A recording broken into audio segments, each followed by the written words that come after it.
धरती लोक पर कृष्ण जन्माष्टमी की धूम मची हुई थी।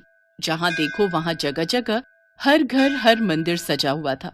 भगवान श्री कृष्ण के जन्मोत्सव के लिए सभी अपनी तरफ से तैयारी कर रहे थे।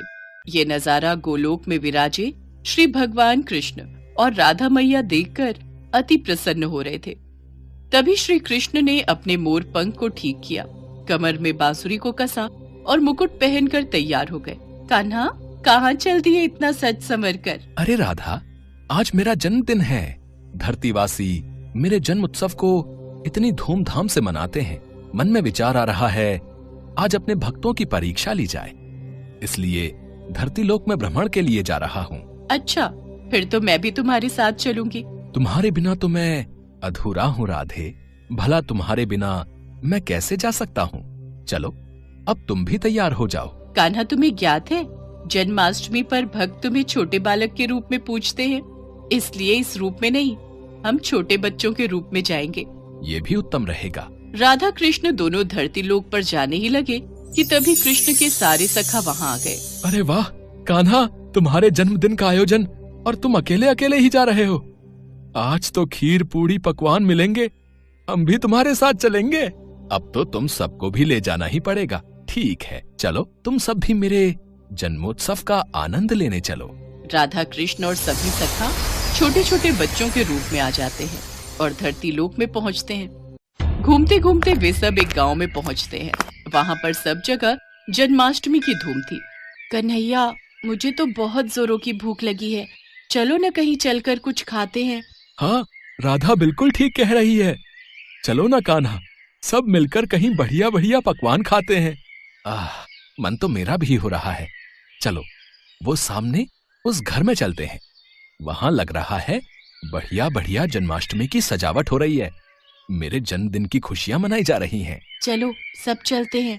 अरे अरे अरे, ये तुम सब कहाँ चले आ रहे हो? चलो हटो, बाहर जाओ। पता नहीं कहाँ कहाँ से आ जाते हैं। मैं भगवान कृष्ण के भोग की तैयारी कर रही हूँ। तुम लोग क्यों आए हो? हमें बहुत जोरों की भूख लगी है, कुछ खाने को दे दो। वाह, यहाँ तो पूड़ी, हलवा, सब्जी, खीर, यहाँ तो बहुत कुछ है।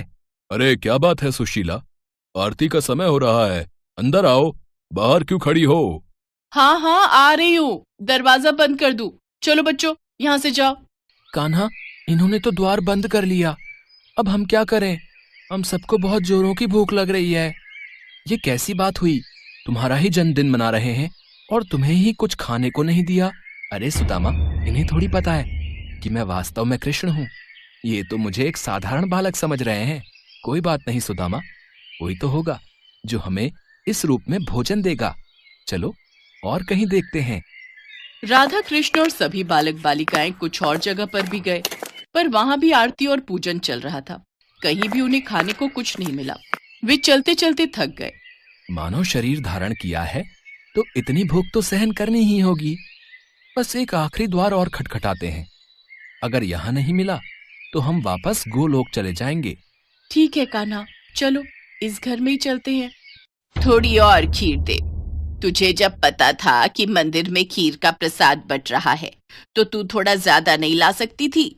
माँ जी, मंदिर में बहुत भीड़ थी, बड़ी मुश्किल से नंबर आया तो मैं बस ये थोड़ा बहुत ही प्रसाद ला पाई। अरे अम्मा, खा लो ना। वैसे भी खीर खाए कितना समय हो गया। मजदूरी करते करते हाथों में छाले पड़ गए हैं। हमारी तो ऐसी किस्मत ही नहीं कि हम रोजाना ऐसी खीर पकवान खा सके। हाँ हाँ बेटा, ये ले, तू और ले ले। थोड़ा प्रसाद बचा है, मैं खा लेती हूँ। माँ, हमें बहुत भूख लगी है, कुछ खाने को दे दो। ये लो, पहले ही थोड़ी बहुत खीर है, उसमें से भी ये बच्चे भी मांगने आ गए। कुछ नहीं है यहाँ, चलो जाओ यहाँ से। रुको माँ, मैं दरवाजा बंद करके आता हूँ। सुनिए, आज जन्माष्टमी का त्योहार है, भगवान कृष्ण का जन्मदिन। ये बच्चे उन्हीं के रूप में लगता है झांकी लेकर निकले हैं। हो सकता है इन्हें रास्ते में भूख लगाई हो। थोड़ी सी खीर है मेरे पास, इन्हें दे देती हूँ। ऐसे द्वार पर आए बच्चों को भूखा भेजना मुझे ठीक नहीं लग रहा। माँ ये लो, तुम मेरी खीर भी इसमें से ले लो, मुझे इतनी सारी नहीं खानी। माँ, मेरे में से भी ले लो। अगर तुम अपनी दे दोगी तो तुम क्या खाओगी? राधा, इन बच्चों में अपनी माँ के प्रति कितना प्रेम है, हमें इनके लिए कुछ करना चाहिए। हाँ कान्हा, देखो तो इन्होंने अपनी सारी खीर हमें परोस दी। कैसे पागल हो तुम तीनों। बताओ, अपने हिस्से की खीर इन बच्चों में बांट रहे हो। इतनी मुश्किल से तो ये थोड़ा प्रसाद मिला था। अब तुम दोनों बच्चे कान खोलकर सुन लो, मैं अपनी खीर में से एक भी निवाला नहीं दूंगी। ये लो बच्चों, ज्यादा तो नहीं, थोड़ी थोड़ी खीर है, ये खा लो। बस इतनी सी खीर? इससे तो हमारा चींटी जैसा पेट भी नहीं भरेगा। एक काम करो, थोड़ी और खीर ले आओ। दादी, थोड़ी सी अपने में से दे दो ना, आज वैसे भी भगवान कृष्ण का जन्मदिन है, हमने भी तो नहीं खाई ना, हमने भी इनको दे दी। अब क्या करूं, तुम लोग इतना जोर दे रहे हो तो ये लो, थोड़ी सी मेरे में से भी दे दो। सावित्री, ये ले, थोड़ी मेरे से भी ले ले, फिर बोलेगी मैं अकेले अकेले खा गया। सावित्री के परिवार के लोगों की ऐसी सोच देखकर राधा कृष्ण मन ही मन बात करने लगे। कान्हा, यह तो बहुत थोड़ी खीर है, कुछ करो, इन सबको भी तो खीर खाने का मन है। अगर हम ये सारी खीर खा जाएंगे तो ये लोग क्या खाएंगे? चिंता मत करो राधे, इस परिवार के सदस्य भूखे नहीं रहेंगे। हमने यहाँ खीर खाई है और मेरे जन्मदिन के उत्सव पर ये खीर ना खाएं, ऐसा हो ही नहीं सकता। बताओ, इतने मन से मैं खीर खा रही थी, सारी इन बच्चों को दे रही है, क्या कर सकते हैं। दादी, खीर खाओगे? देख, मजाक उड़ा रहे हैं बच्चे, और दे खीर। अरे जब तुम्हें दे दी सारी खाने के लिए तो हम क्या खाएंगे, खाली बर्तन? दादी, आज कान्हा का जन्मदिन है। कान्हा को जब आप अपने हिस्से की खीर दे सकते हो तो कान्हा क्यों नहीं दे सकता? अभी रुको, मैं आपको ढेर सारी खीर देता हूं, फिर आप भी खाओ और पड़ोसियों को भी खिलाओ। माँ जाओ, घर में जितने भी बर्तन हैं वो सब। बहू, अब छोटे बच्चे मजाक करने में बाज नहीं आएंगे। वैसे ही मुझे इन सब पर बहुत गुस्सा आ रहा है, सिर्फ तेरे कारण चुप हूं, वरना मैं इन्हें कब का भगा देती। ये लो बच्चों, पता नहीं आज तुम सब क्या खेल खेल रहे हो। देखती जाओ माँ, आओ बच्चों, तुम भी देखो। फिर क्या था, सावित्री बर्तन रखती जाती और कृष्ण जी उसमें खीर भरते जाते भरते जाते। देखते ही देखते सारे बर्तन खीर से भर गए। ये चमत्कार देखकर सब लोग दंग रह गए। बहू, हमारे भाग्य धन्य हो गए, ये तो साक्षात कान्हा पधारे हैं। हाँ हाँ, माखन चोर नंद किशोर हमारे द्वार आए हैं, खीर से हमारे पात्र भर दिए। हे कृष्ण मुरारी, अपना रूप दिखाओ। हे राधा मैया, अपना रूप दिखाओ, हमें दर्शन दो। सबकी प्रार्थना सुनकर राधा कृष्ण अपने रूप में आते हैं। उनके साथ साथ सुदामा और सभी सखा भी अपने रूप में आ जाते हैं। इतना सुंदर दृश्य देखकर सावित्री और उसके परिवार में सबकी आंखों में आंसू आ जाते हैं। माँ, ये सत्य है कि जो भी भक्त भूखों को भोजन कराता है, प्यासे को पानी पिलाता है, खुद भूखा रहकर घर आए भूखे जरूरतमंद को अपने हिस्से का निवाला देता है, मैं उसकी सहायता अवश्य करता हूँ। हम तो धरती पर भक्तों की परीक्षा हेतु आए थे और यहाँ इतने प्रेम से खीर खाकर मन प्रसन्न हो गया। कान्हा, आज जन्माष्टमी का पावन अवसर है और इन सब ने हमारी बहुत सेवा की है, तो इन्हें उस सेवा का फल हमें जरूर प्रदान करना चाहिए। हाँ राधे, अवश्य, हम इन्हें इनकी सेवा का फल जरूर देंगे। और फिर जहाँ जहाँ राधा कृष्ण ने हाथों को आशीर्वाद स्वरूप घुमाया, उस जगह धन के भंडार भर गए। सावित्री की छोटी सी टूटी फूटी झोपड़ी महल में बदल गई। उनके जीवन में सारे सुख वैभव आ गए, गरीबी और दरिद्रता दूर हो गई। सावित्री के परिवार में खुशियां देकर राधा कृष्ण और सभी ग्वाल बालों के संग वापस गोलोक लौट गए। एक बार भगवान शंकर तपस्या से उठे तो माँ पार्वती उनके पास आई और बोली, स्वामी, आप सारा दिन पर्वत पर बैठे रहते हो और मैं सारा दिन घर का कामकाज करती हूँ, भूखी प्यासी बैठी रहती हूँ। आप कुछ नहीं कमाते हो, मैं क्या खाऊं, क्या बच्चों को खिलाऊं? आपने कभी इस ओर ध्यान भी दिया कि परिवार कैसे चलेगा? माँ पार्वती की बातें भगवान शंकर ध्यान से सुन रहे थे। आप मेरी एक बात मानोगे स्वामी? मैंने तुम्हारे साथ फेरे लेते हुए 7 वचन निभाने का वादा किया था। तुम कहो तो मैं तुम्हारी बात अवश्य मानूंगा। तो फिर ठीक है, एक काम करो, आप वृंदावन चले जाओ। एक आपका अपना नंदी बैल तो है ही, और एक बैल आपका वहाँ कन्हैया से मांग लेना। कन्हैया के खेत हैं, आप वहाँ पर खेती करना और जो फसल उगे उसे ले आना, कुछ तो काम चलेगा। लेकिन एक बात का ध्यान रहे स्वामी, आप वहाँ जाकर कन्हैया से कहना कि आप खेती ऊपर की लोगे और नीचे का हिस्सा कन्हैया को देना। ठीक है देवी पार्वती, मैं अभी नंदी बैल पर बैठकर वृंदावन जाता हूँ। इसके पश्चात भगवान शंकर अपने बैल नंदी पर बैठ गए और कन्हैया जी के पास जाने लगे। रास्ते में नंदी बैल उनसे बोला, प्रभु हम जा तो रहे हैं, लेकिन ये कन्हैया बहुत चालाक हैं, बहुत तेज हैं। कोई नहीं, जो होगा सो देखा जाएगा। मैंने पार्वती को वचन दिया है कि अब मैं खेती करके ही लौटूंगा। और फिर इसके पश्चात शंकर जी अपने बैल नंदी के साथ कृष्ण जी के द्वार पहुँचे और अपना शंख बजाने लगे। शंख की आवाज सुनकर कृष्ण जी द्वार खोलते हैं तो उनके सामने भगवान शंकर खड़े थे। कृष्ण जी भगवान शंकर को प्रणाम करते हैं। भोलेनाथ आप आइए, भीतर पधारिए। अचानक कैसे आना हुआ? मुझे संदेशा भेज देते, मैं आपसे मिलने आ जाता। कन्हैया मेरा एक काम है जो केवल तुम ही कर सकते हो। हाँ हाँ बताइए, मैं आपकी किस प्रकार सहायता कर सकता हूँ? मुझे आपके खेतों पर खेती करनी है। एक बैल मेरे पास है और एक बैल आप अपना दे दो और अपने खेत पर मुझे खेती करने के लिए दे दो। क्यों मैया, आपका क्या विचार है? भगवान शंकर हमारे खेतों पर खेती करना चाहते हैं। हाँ तो कोई बात नहीं, अच्छी बात है, हमें भी बनी बनाई फसल मिल जाएगी। पर मेरी एक शर्त है, खेती में आप जो भी मुझे बोने को कहोगे वो मैं बो दूंगा, पर खेती का ऊपरी हिस्सा मैं रखूंगा। तो आप बताओ मैं क्या बो दूं? ठीक है, मुझे मंजूर है। एक काम करो, आप ना आलू बो दो। ठीक है, फिर मैं फसल तैयार होने के बाद ही आपसे मिलूंगा। इसके बाद शंकर जी बैलों को लेकर खेती करने चले गए। उन्होंने खूब मेहनत से खेती की और आलू उगाए। कुछ दिनों में आलू की फसल पककर तैयार हो गई। शर्त के मुताबिक शंकर जी और नंदी ने मिलकर आलू के ऊपर की फसल, आलू के पत्ते काटे और गठरी में भरकर कैलाश ले गए। शंकर जी ने बहुत खुशी से पार्वती मैया को वो गठरी दी। पार्वती मैया ने जब गठरी को खोलकर देखा तो वो हैरान हो गई। उस गठरी में तो पत्ते ही पत्ते थे। प्रभु आप ये क्या उठा लाए हो? खेती कहाँ है जो आपने की थी? पार्वती, मैंने तो वैसा ही किया जैसा तुमने मुझसे कहा। मैंने ऊपर की खेती का हिस्सा लिया और कैलाश लौट आया। मुझे कुछ नहीं पता प्रभु, अब मैं इन पत्तों का क्या करूं? ये पत्ते किसी काम के नहीं हैं। अब आप दोबारा जाओ और दोबारा खेती करके लाओ। और हाँ, अब की बार आप नीचे की खेती मांगना। एक बार फिर भगवान शंकर नंदी के साथ वृंदावन जाने लगे। रास्ते में नंदी ने उन्हें फिर समझाया कि कान्हा बहुत चतुर है, तो आप सावधान रहना। शंकर जी ने फिर से वही कहा कि जो होगा देखा जाएगा। कन्हैया, मुझे आपके बैल और खेत फिर से चाहिए। मुझे एक बार फिर खेती करनी है, पर इस बार मेरी शर्त ये है कि मैं खेती नीचे की लूंगा, ऊपर की आप रखना। बताओ मैं क्या बो दूं? ठीक है, फिर तो आप बाजरा बो दो। कृष्ण जी के कहने पर शंकर जी ने बाजरा बो दिया और खेती की। उसकी अच्छे से रखवाली की और कुछ ही समय में बहुत अच्छी बाजरे की फसल उगाई। शंकर जी बाजरे के नीचे की डंडियां तोड़कर कैलाश ले गए और ऊपर का बाजरा सारा कृष्ण जी और यशोदा मैया घर ले गए। कैलाश पहुंचकर जब शंकर जी ने माता पार्वती को बाजरे के नीचे की डंडियों से भरी गठरी दिखाई तो वो फिर से क्रोधित हो गई। अरे आप ये क्या ले आए? ये तो घास फूस है, इनका मैं क्या करूंगी? इसमें बाजरे के दाने कहाँ हैं? पार्वती, मुझे तो तुमने कहा कि मैं नीचे की खेती ले आऊं, इसलिए ऊपर की खेती मैंने कन्हैया को दे दी।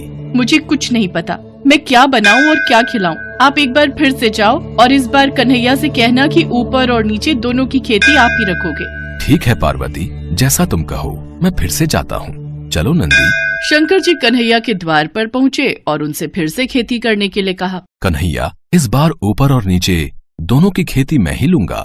बताओ मुझे क्या बोना है? ठीक है, इसमें मुझे कोई आपत्ति नहीं है। आप इस बार मक्का बोलो। इस बार आप ऊपर और नीचे की खेती ले लेना और जो बचेगा वो मैं रख लूंगा। शंकर जी फिर से खेती करने लगे। कुछ ही समय में मक्का की बहुत अच्छी फसल उगाई। कृष्ण जी यशोदा मैया के साथ मिलकर बीच का हिस्सा यानी कि मक्का तोड़कर घर ले गए और ऊपर और नीचे की फसल भगवान शंकर कैलाश पर्वत पर ले आए। इस बार नंदी और भगवान शंकर बहुत खुश थे कि ऊपर और नीचे की दोनों खेती देखकर माता पार्वती बहुत खुश होंगी। पर जैसे ही उन्होंने माँ पार्वती को खेती की गठरी पकड़ाई, जिसे देखकर माँ पार्वती अपना सिर पकड़कर बैठ गई। अरे ऊपर और नीचे की फसल तो ले आए, पर इसमें भुट्टा कहाँ है? पार्वती, तुमने ही तो कहा था कि ऊपर की और नीचे की खेती लेकर आऊं, इसलिए मैं ऊपर और नीचे की खेती ही तो लेकर आया हूँ। अब मैं भोला भाला, जैसा तुमने मुझसे कहा मैंने वैसा ही किया। तभी कृष्ण जी आते हैं। माँ पार्वती, भोलेनाथ बिल्कुल उचित कह रहे हैं। भोलेनाथ को तभी तो भक्त भोले बाबा कहते हैं। भोलेनाथ तो भाव के भूखे हैं। प्रेम से जो भी इनको कुछ भी अर्पित करता है वे ग्रहण कर लेते हैं। आप धन्य हैं भोलेनाथ। माँ पार्वती, भोलेनाथ के द्वारा की हुई खेती मैं ले आया हूँ, इसे स्वीकार कीजिए। माँ पार्वती देखती हैं कि भगवान भोलेनाथ ने तो बहुत ही बढ़िया खेती करके आलू, बाजरा और मक्का उगाया था। वो खुशी से फूली नहीं समाती। कुछ भी कहिए स्वामी, पर आपने नंदी और कान्हा के बैलों के साथ मिलकर बहुत बढ़िया खेती की है।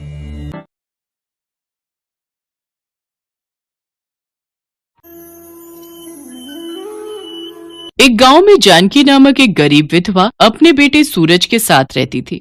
पति के गुजर जाने के बाद जानकी घरों में चौका बर्तन करके अपना परिवार चला रही थी।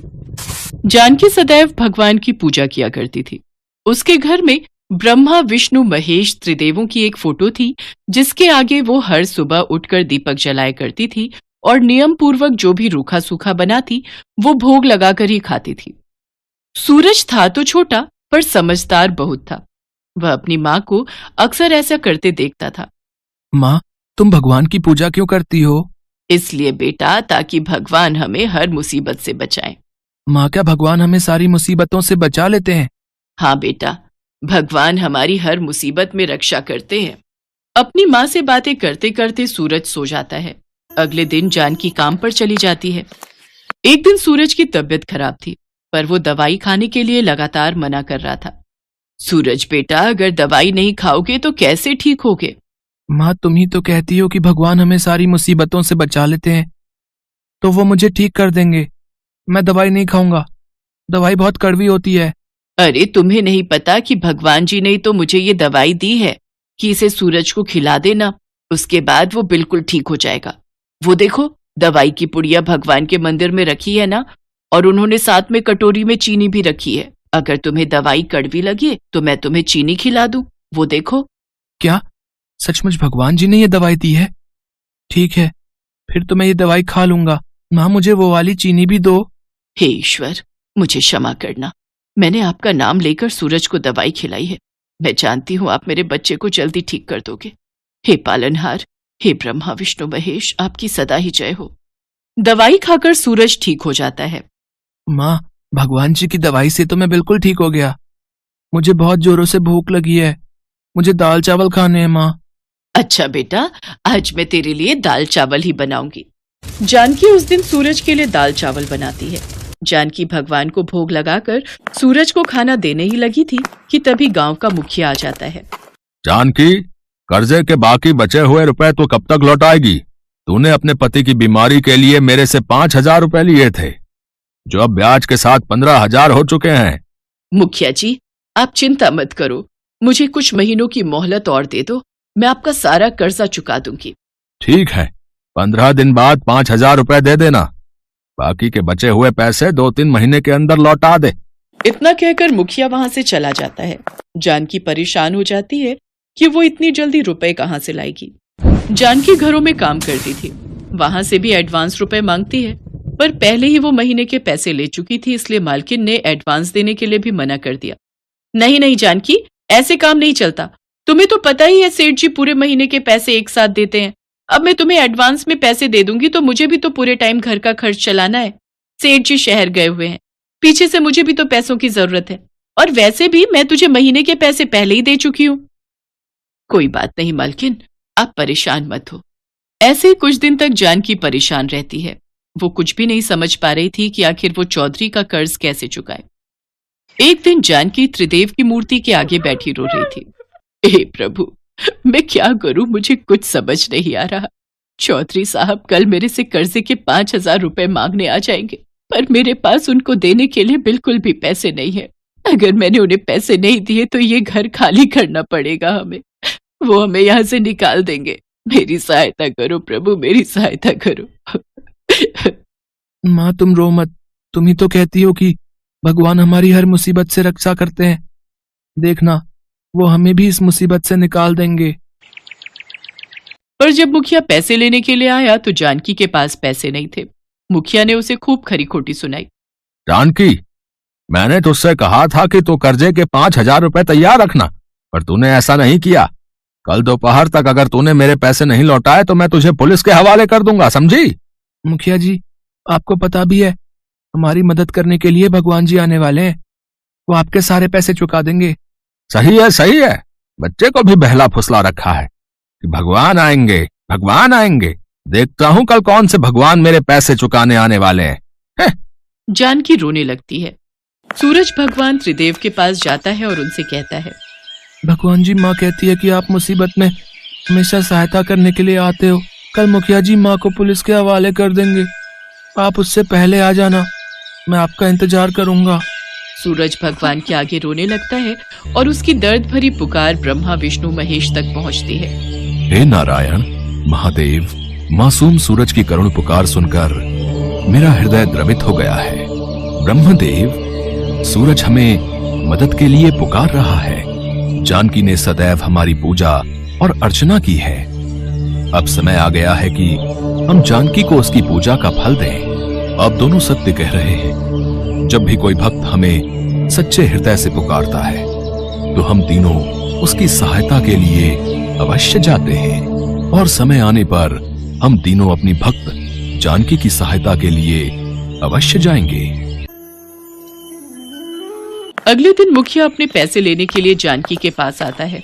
पुलिस भी मुखिया के साथ थी। इंस्पेक्टर साहब, जानकी मेरे पैसे नहीं लौटा रही है।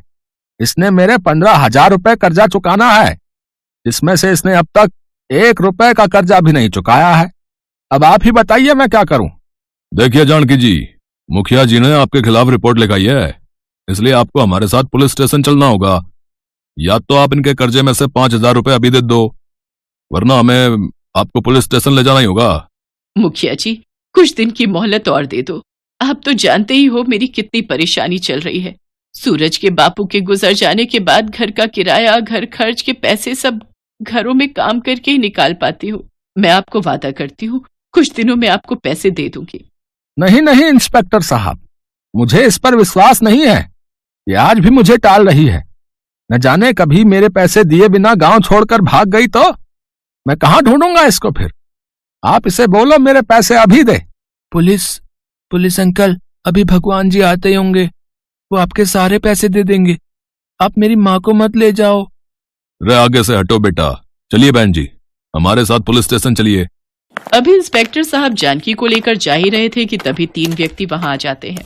रुकिए इंस्पेक्टर साहब, आप जानकी को कहीं नहीं ले जा सकते हैं। चौधरी साहब के पैसे हम दे देंगे। ये लीजिए चौधरी साहब, आपके कर्जे के पूरे 15,000 रुपए। इंस्पेक्टर साहब, अब आप जानकी को छोड़ दीजिए। वैसे मैंने आपको पहचाना नहीं। आप जानकी के रिश्तेदार हैं क्या? देखने में तो आप बड़े व्यापारी लग रहे हैं। ये भगवान जी हैं। मैं जानता था भगवान जी हमारी मदद को जरूर आएंगे। बच्चा मासूम है। मुझे क्या, मुझे तो अपने पैसों से मतलब था, वो मुझे मिल गए। चौधरी और पुलिस वहां से चले जाते हैं। मैंने आपको पहचाना नहीं। आप आज मेरे लिए ईश्वर का रूप बनकर आए। आप कौन हैं? कृपया अपना परिचय दीजिए। तभी तीनों देवता ब्रह्मा विष्णु महेश अपने अपने रूप में आ जाते हैं। उन्हें देखकर जानकी उनके चरणों में गिर जाती है। ये भगवान जी हैं। मैं जानता था भगवान जी हमारी मदद को जरूर आएंगे। जानकी और सूरज को आशीर्वाद देकर त्रिदेव अंतर ध्यान हो जाते हैं और उनके चरणों के स्थान पर 3 सोने के सिक्कों से भरे कलश रखे थे। जानकी के ऊपर ब्रह्मा विष्णु महेश की कृपा हो जाती है और त्रिदेव का चमत्कार उसके जीवन को खुशियों में बदल देता है। जानकी उस गांव को छोड़कर दूसरे गांव में चली जाती है और वहां जाकर नई जमीनें खरीदकर खेतीबाड़ी का काम शुरू करती है। सूरज को पढ़ने लिखने के लिए वो स्कूल में डाल देती है। जानकी अक्सर मंदिरों में भंडारा भी करवाने लगी। उसने अपने जैसे बहुत से गरीबों की मदद की, उन्हें रोजगार दिया। जानकी का अब एक ही सपना था कि वो अपने बेटे सूरज का भविष्य उज्जवल बनाए।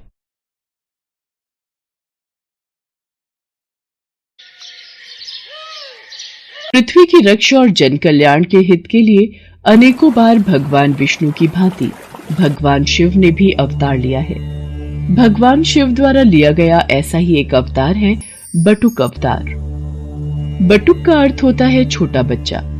पौराणिक कथा के अनुसार एक बार मां पार्वती की पुत्री अशोक सुंदरी ने हुंड नामक दैत्य को अपनी बाल्यावस्था में एक श्राप दिया था कि उसकी मृत्यु अशोक सुंदरी के होने वाले पति नहुष के हाथों ही होगी। इसलिए बाल्यावस्था में ही हुंड ने नहुष का वध करने की योजना बनाई। मैं अशोक सुंदरी के श्राप को सिद्ध होने से पहले ही नष्ट कर दूंगा। मैं बाल्यावस्था में ही नहुष और अशोक सुंदरी का वध कर दूंगा। मुझे ये बात माताश्री को बतानी होगी। माताश्री, माताश्री, आप कहाँ हो? मेरा हृदय व्याकुल हो रहा है। क्या हुआ अशोक सुंदरी? आप इतनी घबराई हुई क्यों हो पुत्री? माताश्री, हुंड राक्षस नहुष को मारने के लिए निकल चुका है। वो नहुष का वध करने वाला है। उसको रोक लीजिए माताश्री, नहीं तो अनर्थ हो जाएगा।